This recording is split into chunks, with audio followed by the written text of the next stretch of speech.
The hot sun blazed down on the old city of Kerma. Kush, a kingdom rich in dark wood and gold, was becoming powerful. Its strength came from the Nile River, its riches built by slaves. Black pharaohs dressed in gold and ivory ruled with harsh power. They made their empire bigger, spreading their control far beyond the Nile Valley. Nubia, a land of secrets and treasure, surrendered to them. From the Red Sea to the Libyan desert, everyone felt Kush's might. Their armies, with chariots rumbling across the flatlands, were a powerful force. Treasures from conquered lands poured into Kush, making them even more ambitious and cruel. Slaves, taken from faraway places, worked hard under the burning sun. No one heard their cries, and their suffering showed how much Kush wanted power. Taharka, a pharaoh who wanted a lot of power, looked north. Egypt, the land of the pyramids, was calling him. He marched his armies across the desert, wanting to conquer it. The fight between these empires shook the ancient world. I won quickly and fiercely. He became the Pharaoh of Egypt, a black ruler in a land of golden sand. He ruled with an iron fist. He put down rebellions without mercy. Huge monuments were built to honor him, showing his power and how much people feared him.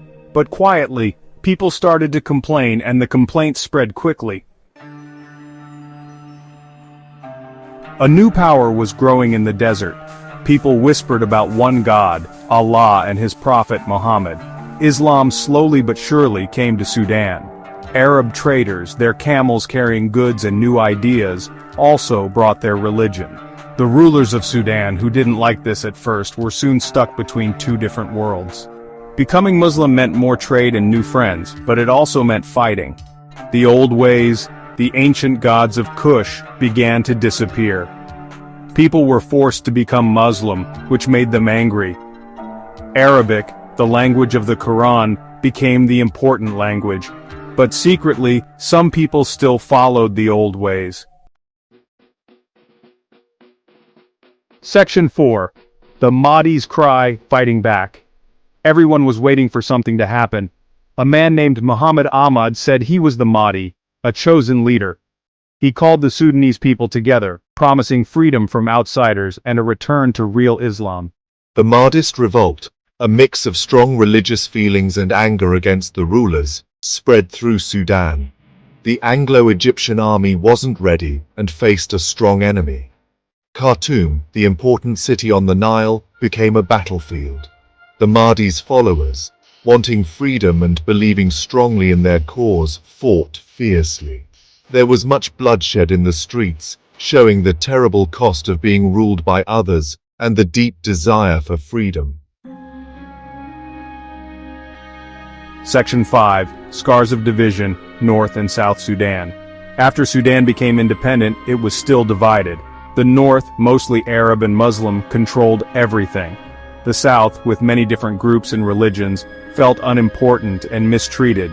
This division, like a bad wound, caused two terrible civil wars. The awful things that happened during the wars hurt the land and its people. Millions of people lost their homes. Children became soldiers in a war they didn't understand. The world watched as people starved and got sick. A peace agreement in 2005 gave some hope, but the damage from the fighting was still there. Section 6. A Fragile Hope, Trying to Find Peace. In 2011, South Sudan finally became its own country. People celebrated, but the problems weren't over. The pain of the past caused new fighting. Sudan, trapped in fighting and trouble, is still struggling. But even in the dark times, there is hope. The strong spirit of the Sudanese people lives on. Activists, artists, and regular people still dream of a better future. They work hard for peace, fairness, and equality. Their voices show how strong and forgiving people can be. The road ahead is long and difficult, but the journey to find lasting peace goes on, one step at a time.